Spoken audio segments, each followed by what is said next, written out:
The Great Reset. The observation window of the Serenity vessel curved organically, its living crystal adapting to provide the clearest view of the planet below. Sage Zion stood motionless, his iridescent feathers dulled with the weight of what they were about to do.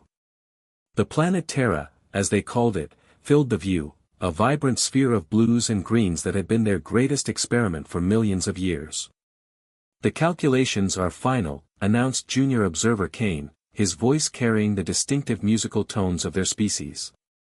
"The asteroid's trajectory is locked. Impact in approximately 6 hours." Zion's primary heart constricted. As leader of the Evolutionary Council, he had cast the deciding vote.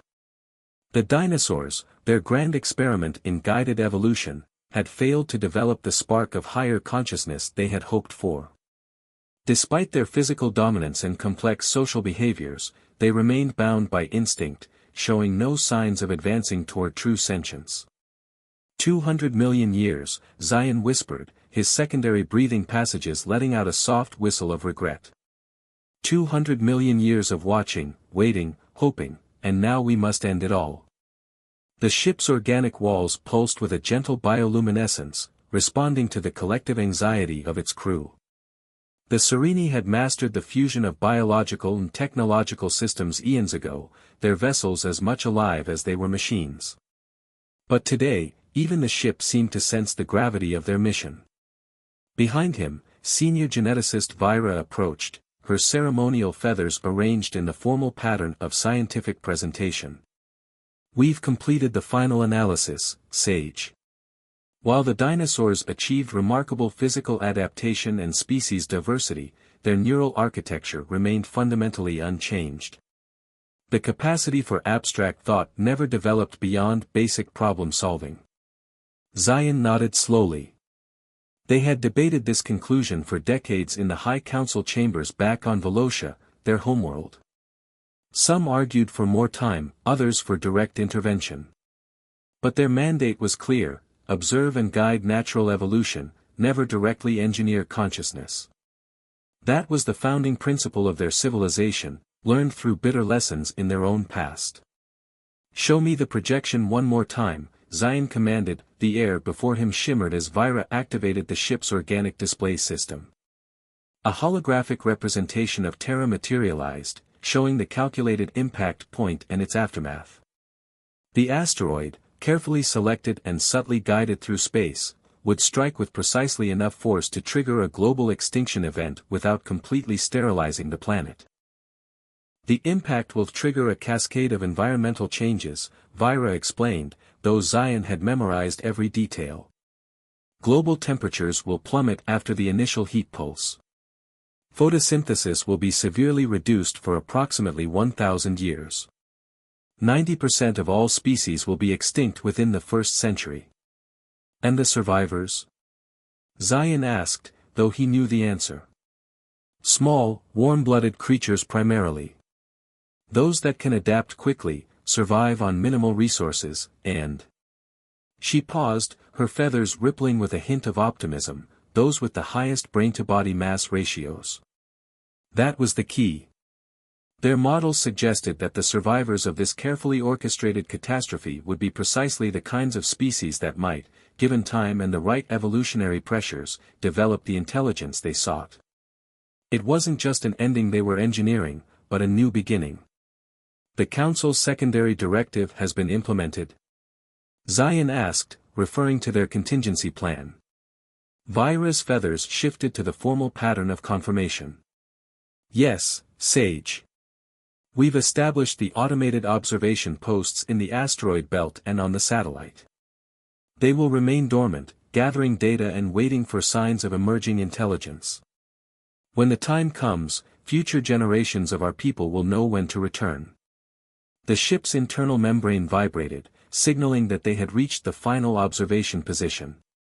Soon, they would witness the end of their 200 million year experiment. Zion felt the weight of every one of his 300 years as he gave the final command. "Begin countdown sequence. May the great pattern forgive us if we have chosen wrongly." The crew moved with solemn efficiency, their feathers dulled to the grays and browns of morning. The asteroid, now visible as a bright point of light, grew steadily larger in their view. Instruments recorded everything: the final hours of the dinosaurs, the composition of the atmosphere, the genetic codes of countless species, data that would be studied for generations to come. As the first waves of panic rippled through the great herds below, ancient instincts warning them of approaching doom, Zion reflected on the true meaning of their work. The Serini were not gods, though their power might appear godlike to less advanced species. They were scientists, observers, guardians of evolution itself. Sometimes, that meant making difficult choices. Impact in 1 hour, Kane announced, his young voice steady despite the gravity of the moment. Zion watched as the last sunset painted Terra's skies in brilliant colors. Tomorrow, those same skies would be filled with dust and debris, marking the beginning of a long night. But after that night would come a new dawn, and with it, perhaps, the intelligence they had sought for so long. What none of them knew, as they prepared to witness the end of one age and the beginning of another, was that their careful calculations and precise plans would eventually lead to something far beyond their expectations. The tiny, warm-blooded survivors scurrying beneath the feet of giants would evolve into creatures that would one day look up at the stars and ask questions that would shake the foundations of the galaxy itself. But that was a story for another age, one that would begin in fire and end in understanding. For now, as the asteroid descended like a hammer of judgment, the Serini could only watch and wait, hoping that from the ashes of their greatest failure would rise their greatest success. Continued in Part 2, The Rise of Consciousness, The Rise of Consciousness. 65 million years after the Great Reset, the automated observation post on Terra's moon stirred to life. Deep within its biological circuits, sensors detected something unprecedented: organized patterns of fire across the nighttime surface of the planet below. Not the random blazes of lightning strikes or volcanic eruptions, but controlled, persistent flames that moved in patterns suggesting deliberate use.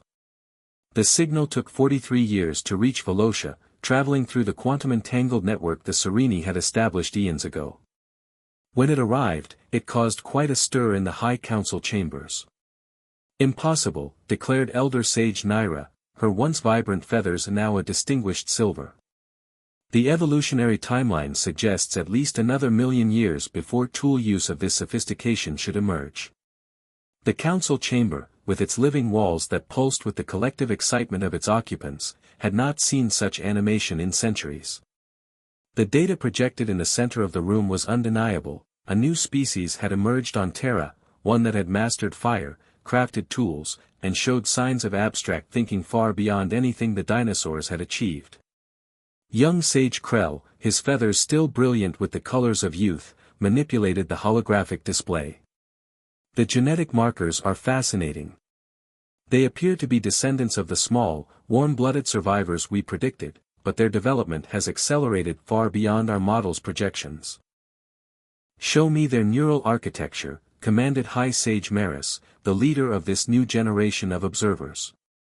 The display shifted, revealing detailed scans of the creature's brains. The complexity was stunning: neural pathways that suggested not just problem-solving ability, but imagination, creativity, and most importantly, self-awareness. "They call themselves humans," Krell continued, his feathers rippling with excitement. "And they've already begun asking questions about their origins, the nature of their world, even the stars above them. They create art, elder sages. They sing. They tell stories." The council chamber fell silent. Art was considered one of the highest markers of consciousness, a sign that a species had evolved beyond mere survival to contemplate beauty and meaning. Even the Serini, with all their advanced technology and biological mastery, held artistic expression as sacred. "There's more," Krell added, his voice trembling slightly. "They appear to be capable of something we've never observed in any other species: they can hold two contradicting ideas in their minds simultaneously. They can imagine things that don't exist and then make them real. They can learn from the experiences of others without having to experience things themselves." Elder Sage Naira's feathers shifted to the pattern of deep contemplation. "These abilities," they're advancing faster than any species we've ever studied. The question is, why? The answer came from an unexpected source. Junior observer Tila, who had been analyzing data from the long-dormant observation posts, stepped forward. "Honorable sages, I believe I've found a pattern. These humans, they thrive on adversity. Every challenge they face, every hardship, seems to drive them to greater innovation." The display shifted again, showing a timeline of human development. Ice ages that should have caused extinction instead spurred the development of clothing and shelter. Food scarcity led to the invention of agriculture. The need to communicate complex ideas drove the creation of language and writing. "They're using their consciousness not just to survive," Tila explained, her feathers bright with revelation, "but to actively shape their environment. And the more they shape it, the more their consciousness expands. It's a feedback loop we've never seen before." High Sage Maris rose from his seat, his feathers arranged in the formal pattern of official proclamation. "The great pattern has surprised us," he announced. "What we sought to create through careful guidance has emerged on its own, driven by forces we barely understand. The question now becomes, what do we do with this knowledge?" The debate that followed lasted for days. Some argued for immediate contact, eager to study and learn from this remarkable species. Others counseled caution, pointing out that the humans' rapid advancement might make them unpredictable, even dangerous. In the end, they decided on a middle path. They would continue to observe, but more closely than before. New observation posts were established, disguised among the asteroids and outer planets of the solar system. Teams of xenoanthropologists were dispatched to study human development from a safe distance. But as they watched, something unexpected began to happen. The humans' rate of advancement didn't slow, it accelerated. Within a mere few thousand years, they had progressed from simple tools to complex machines. Their populations grew, their cities spread, and their understanding of the universe expanded at an almost alarming rate. "They're beginning to look to the stars," Krell reported during one crucial council session. "Their primitive spacecraft have already reached their moon. They're discovering the fundamental laws of physics, developing theories about the nature of reality itself." "And our observation posts?" Elder Naira asked, concerned. "Still undetected, but..." Krell's feathers rippled with uncertainty. "They're asking questions we never expected them to ask so soon. About the dinosaurs' extinction. About the possibility of alien life. About their own origins." High Sage Maris watched the holographic display showing the spread of human civilization across Terra. "Perhaps," he said slowly, "we should be asking ourselves a different question. We've been so focused on observing their development that we haven't considered a crucial possibility: what if they're not just another successful experiment in evolution?" The chamber grew still, every Serini present sensing the weight of what their leader was suggesting. "What if," Maris continued, "there's something entirely new? Something that even we, with all our knowledge and technology, don't fully understand?" As if to emphasize his words, the display showed a new data point: humans had just discovered quantum entanglement, the very principle that powered the Sereni's communication network. They were centuries ahead of where they should have been. The great pattern, it seemed, had more surprises in store. And the Serini, who had watched over Terra for hundreds of millions of years, were about to learn that sometimes the most remarkable discoveries come not from careful planning, but from the unexpected paths that evolution takes when given the chance to flourish. First contact. Dr. Sarah Chen stood before the quantum anomaly detector, her eyes fixed on readings that shouldn't have been possible. The facility, buried deep beneath the Rocky Mountains, had picked up something extraordinary, a pattern in the quantum field that suggested not just intelligence, but intent. "Run it again," she ordered, her voice steady despite the implications of what they were seeing.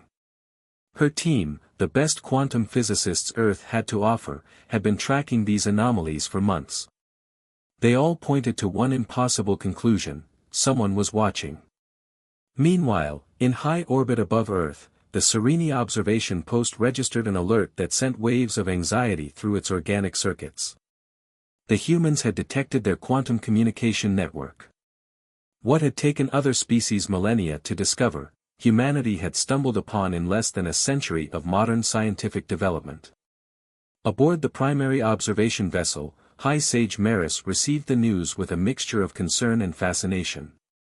"They found us," he announced to the emergency session of the council, his feathers arranged in the pattern of urgent deliberation. "Impossible," Elder Naira protested, though her feathers betrayed her uncertainty. "Our quantum network is beyond their technological capability to detect." "And yet," young Sage Krell interjected, "they have not only detected it but begun to analyze its structure. Their quantum physics programs have advanced exponentially in the past decade. They're even experimenting with primitive quantum entanglement communication systems of their own." The council chamber's living walls pulsed with heightened activity, reflecting the tension of its occupants. The humans had forced their hand. The careful plans for gradual revelation over centuries had been rendered obsolete by humanity's relentless drive to understand the universe. "We have a more immediate concern," announced junior observer Tila, her feathers bristling with alarm. "They're not just detecting our network, they're attempting to communicate through it." Back on Earth, Dr. Chen watched as her team's quantum pulse generator sprang to life. They had been broadcasting a simple mathematical sequence, the first 1,000 prime numbers, into what they believed was an artificial quantum field surrounding Earth. After 3 months of silence, something had responded. The message that appeared on their screens was elegant in its simplicity, the next 5 numbers in the sequence, followed by a complex mathematical proof that had eluded Earth's best minds for centuries. "It's an invitation," Dr. Chen whispered, understanding flowing through her like an electric current. "They're not just acknowledging us, they're asking us to prove ourselves." In orbit, the Serene Council debated their next move. The humans' response would determine everything. Would they react with fear? Aggression? Or would they demonstrate the qualities that had made them so fascinating to observe? They didn't have to wait long. Within hours, Earth's quantum generators had replied with not just the expected mathematical response, but something more. They had identified a flaw in the Serene's quantum encryption protocol and proposed an elegant solution. High Sage Maris's feathers shifted to a pattern that hadn't been seen in the council chamber for generations, pure astonishment. "They didn't just solve the puzzle," he declared. "They improved upon our own technology." The decision was made. After millions of years of observation, the time had come for direct contact. The Serene selected a team of their finest xenoanthropologists, linguists, and scientists. Among them was young Sage Krell, whose understanding of human culture and psychology had proven invaluable. The chosen location was telling, not a government facility or military installation, but Dr. Chen's quantum research facility. The humans had earned first contact through their scientific achievement, and the Serene would honor that. When the Serene ship decloaked above the facility, its organic hull shimmering with bioluminescent patterns, the human response was remarkably measured. There was no panic, no military response, just a carefully coordinated scientific welcome. Dr. Chen stood at the head of the welcoming committee, her heart racing but her mind clear. When the ship's living membrane parted and the first Serene emerged, their feathers iridescent in the mountain sunlight, their movements graceful despite Earth's stronger gravity, she stepped forward with a tablet displaying a complete breakdown of how they had detected the quantum network. High Sage Maris, leading the Serene delegation, recognized the gesture for what it was, not just a greeting, but a demonstration of capability. His feathers shifted to the pattern of respectful acknowledgement as he activated the universal translator. "Dr. Sarah Chen," he said, his translated words carrying perfectly in Earth's atmosphere. "We have watched your species rise from the ashes of extinction to touch the stars. We came expecting to find students. Instead, we find colleagues." Dr. Chen's response would be quoted in history books for generations to come. "Then let's skip the pleasantries and get to work. We've identified several areas where our quantum theories differ from your practical applications. I believe both our species could benefit from a comparison of methodologies. The Serini delegation's feathers rippled with collective surprise. No species they had ever contacted had responded to first contact with such immediate focus on scientific collaboration. Usually, there were questions about their origins, their technology, their intentions. But the humans, or at least this human, seemed more interested in learning than marveling. What followed was unprecedented in galactic history. Instead of the carefully planned diplomatic exchanges the Serini had prepared for, they found themselves engaged in intense scientific discussions. Human quantum physicists and Serini scientists worked side by side, each bringing unique perspectives to shared problems. But as the initial exchange of scientific knowledge unfolded, both species began to realize that this meeting would have implications far beyond the sharing of technology. The humans' rapid advancement hadn't been a fluke or a temporary surge, it was still accelerating. And the Serini, who had watched over Earth for so long, were starting to understand that they weren't dealing with just another emerging civilization. They were witnessing the emergence of something entirely new in the galaxy. The question was, were they ready for what that meant, the revelation? 6 months after first contact, the joint Human-Serini research facility in the Rocky Mountains had become the epicenter of the most significant scientific collaboration in Earth's history. But for High Sage Maris, watching from his private observation chamber, something wasn't adding up. "Show me the comparative development curves again," he instructed the ship's organic computer. The living walls pulsed as holographic data filled the air around him. The statistics were clear. Humanity's rate of advancement wasn't just unusual, it was mathematically impossible by every known model of species development. Young Sage Krell entered the chamber, his feathers arranged in the pattern of urgent discovery. "High Sage, we've found something disturbing in the human genetic archives." "Proceed," Maris commanded, noting the unusual agitation in his junior colleague's bioluminescent patterns. "We've been comparing human genetic samples from different periods in their history, tracking their evolution since the reset." Krell's feathers rippled with anxiety. "Their rate of beneficial mutations is off the charts. It's as if their entire species is somehow optimizing itself for intelligence and adaptability at a rate that defies natural selection." Dr. Sarah Chen, who had been granted access to the Serini biological databases as part of the exchange program, made her own discovery around the same time. She burst into the main research lab, where human and Serini scientists worked side by side. "The asteroid," she announced, her voice carrying across the room. "The one that killed the dinosaurs. It wasn't natural, was it?" The Serini scientists' feathers shifted to patterns of discomfort and surprise. Elder Naira, who had been overseeing a quantum entanglement experiment, approached Dr. Chen. "How did you determine this?" she asked, her translator conveying both curiosity and concern. "The orbital mechanics never quite made sense," Chen explained, pulling up a holographic model. "But it was your biological database that gave it away. The survival patterns of certain species, the specific genetic adaptations that emerged afterward, it was too perfect. Too engineered." High Sage Maris arrived just in time to hear Chen's conclusion. "You didn't just watch our evolution. You created the conditions for it. But something went wrong, didn't it? Or rather, something went right in a way you never expected." The chamber fell silent. Even the facility's living walls seemed to hold their breath. Maris's feathers shifted to the formal pattern of historical revelation, a gesture not seen in centuries.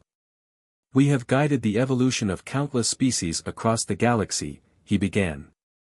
"The extinction event was meant to reset Earth's evolutionary path, to give rise to species with greater potential for consciousness. But what happened afterward? We evolved too fast," Chen finished. "And not just fast, we evolved differently. That's what's been bothering you, isn't it? We don't follow your models because we're not what you were trying to create." Krell stepped forward, his feathers bright with sudden understanding. The radiation, he said. The asteroid impact released specific patterns of radiation that we didn't account for in our models. Combined with the environmental pressures and the genetic potential of your mammalian ancestors, it created an evolutionary pressure cooker. Chen nodded. But that's not all, is it? There's something about Earth itself, something unique about our planet's conditions that you didn't fully understand. Maris activated the facility's main holographic display, showing Earth's position in the galaxy. Your planet sits at a unique confluence of cosmic radiation patterns. The asteroid impact didn't just reset evolution, it activated something in your planet's fundamental structure, something that accelerated and enhanced the development of consciousness in ways we never thought possible. Earth isn't just another planet, Krell added, his feathers shimmering with excitement. It's a natural amplifier of evolutionary potential. And humanity is the first species to fully tap into that potential. The implications were staggering. The humans hadn't just survived and evolved, they had done so in a way that completely rewrote the Sereni's understanding of consciousness and evolution. Earth wasn't a failed experiment, it was an accidental breakthrough that had created something entirely new in the galaxy. But as this revelation settled over the assembled scientists, alarms began blaring throughout the facility. The organic walls pulsed with patterns of danger and urgency. Junior observer Tila rushed into the chamber, her feathers arranged in the pattern of immediate crisis. "High Sage," she announced, "we're detecting quantum disturbances throughout the network. Massive ones. Something is approaching Earth, something that's using our own quantum technology against us." Dr. Chen's face paled as she looked at the readings. "Those energy signatures, they're similar to our quantum detection experiments, but amplified to an impossible degree. Someone else has been watching, haven't they? Someone besides the Sereni?" Maris's feathers shifted to a pattern that no human had seen before, one that conveyed both ancient knowledge and immediate threat. "We are not the only ancient species in this galaxy," he said gravely. "And not all of them share our philosophical approach to emerging civilizations." The holographic display showed multiple quantum disturbances appearing throughout the solar system. Earth's early warning systems were already registering the anomalies, and military installations worldwide were going on high alert. "What we discovered about Earth's unique properties," Krell said, his feathers dulled with worry, "others may have discovered as well. And if they understand what humanity represents, a new path to accelerated evolution, a way to transcend the normal limits of consciousness. Then we're not just a curiosity," Chen finished. "We're a resource. A prize." High Sage Maris turned to address both the human and Sereni scientists. "The time for mere scientific collaboration is over. What happens next will determine not just the fate of humanity, but the future of consciousness itself in this galaxy." As if to emphasize his words, the quantum disturbances grew stronger. Something was coming, something that would force both humanity and the Sereni to confront the true implications of their accidental breakthrough. The true superpower. The quantum disruptions rippled through space like waves in a cosmic ocean. In orbit, Earth's hastily assembled defense fleet, a mixture of human and Sereni vessels, held position. On the ground, Dr. Sarah Chen and High Sage Maris worked frantically in the Joint Command Center beneath the Rocky Mountains. "Tell me about these others," Chen demanded as she coordinated with military commands worldwide. "The ones who are coming." Maris's feathers arranged themselves in the pattern of ancient memory. "They call themselves the Nexari. Like us, they are one of the elder races of the galaxy. But where we chose to guide evolution, they chose to control it. They believe consciousness is a resource to be harvested and directed." "How many ships?" asked General Zhang, the newly appointed commander of Earth's unified defense force. "At least 30 vessels of significant size," reported young Sage Krell, his feathers rippling with concern as he monitored the quantum sensors. "Their technology appears to be based on principles similar to ours, but there's something different about it." "Something wrong." The first contact came not as an attack, but as a transmission. The holographic projectors in the command center sparked to life, revealing a figure that caused the Sereni's feathers to flatten in instinctive revulsion. The Nexari representative was a twisted fusion of organic and mechanical parts, its consciousness spread across multiple bodies connected by quantum entanglement. Such potential, the Nexari spoke, its voice a synthetic chorus.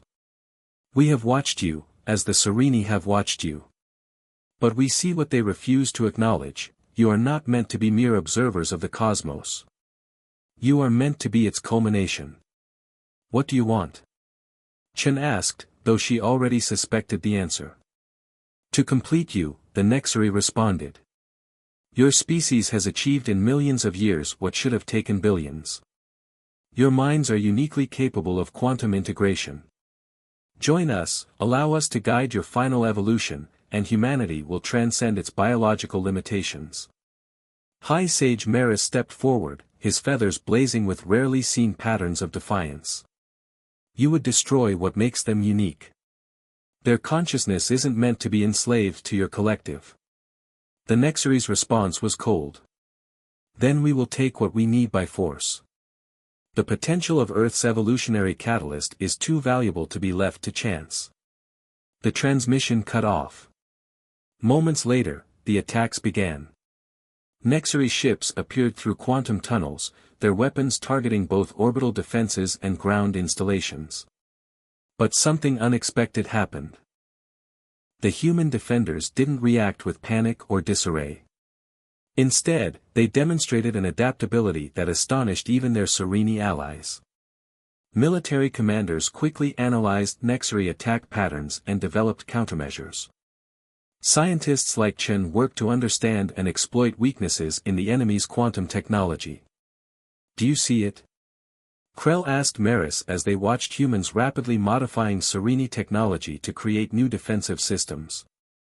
This is what makes them different. They don't just adapt, they transform.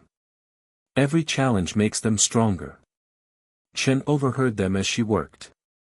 That's humanity's true superpower, she said, not looking up from her calculations. Not our intelligence or our technology, but our ability to turn adversity into advantage. Every time we face extinction, we don't just survive, we evolve. The battle raged across the solar system. The Nexari, despite their advanced technology, found themselves facing an enemy that seemed to grow stronger with each engagement. Human pilots learned to predict quantum tunnel formations.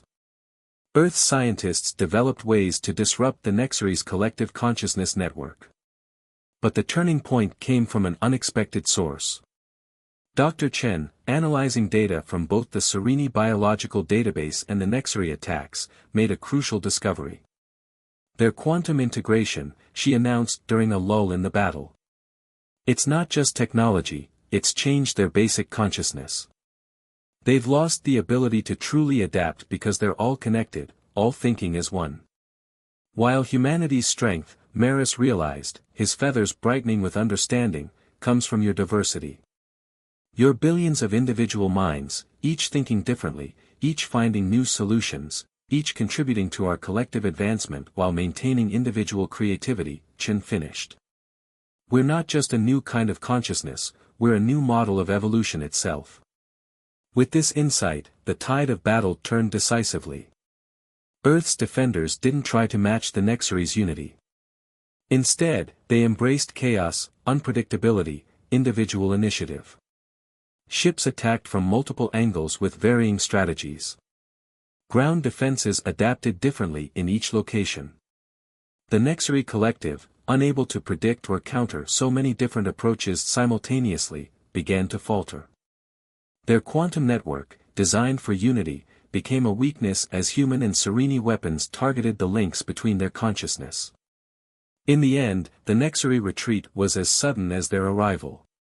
Their surviving ships vanished through quantum tunnels, leaving behind a changed solar system and an even more changed understanding of humanity's place in the cosmos. In the aftermath, as human and Sereni scientists studied the debris of battle, High Sage Maris called the Joint Council to session. Representatives from Earth's nations joined the Sereni elders in the living chamber. We came to Earth believing we were your creators, Maris announced, his feathers arranged in the formal pattern of cosmic truth. We stayed as your observers. But today, we understand that you are something entirely new in the galaxy. Not an experiment, not a resource to be harvested, but a glimpse of what consciousness itself might become. Dr. Chen stood to address the council. And what happens now? The Nexari won't be the last to come seeking Earth's evolutionary catalyst. No, Maris agreed. They won't. But perhaps that's exactly as it should be. Every challenge humanity faces makes you stronger. Every threat leads to new adaptation. You are living proof that consciousness can evolve in ways we never imagined possible. Then let them come, Chen said, a slight smile playing at her lips. Humanity has faced extinction before. Each time, we've emerged stronger, smarter, more capable. That's not just our history, it's our destiny. As the council chamber's living walls pulsed with patterns of agreement and hope, the gathered representatives began discussing plans for the future. The Serini would share their knowledge freely now, not as guardians but as partners. Humanity would continue to explore and expand, not just into space but into new realms of consciousness and evolution. And somewhere in the vast darkness between the stars, other ancient races took notice. Earth was no longer just another developing world. It was something unprecedented, a crucible of accelerated evolution, a place where consciousness itself was being redefined. Humanity had emerged not just as a galactic civilization, but as a force that would reshape the very nature of life and consciousness in the cosmos.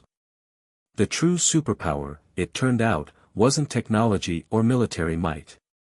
It was humanity's unique ability to face any challenge, adapt to any threat, and emerge stronger. In a galaxy of ancient, static civilizations, Earth's dynamic, ever-evolving consciousness was something entirely new, and that made all the difference. The end.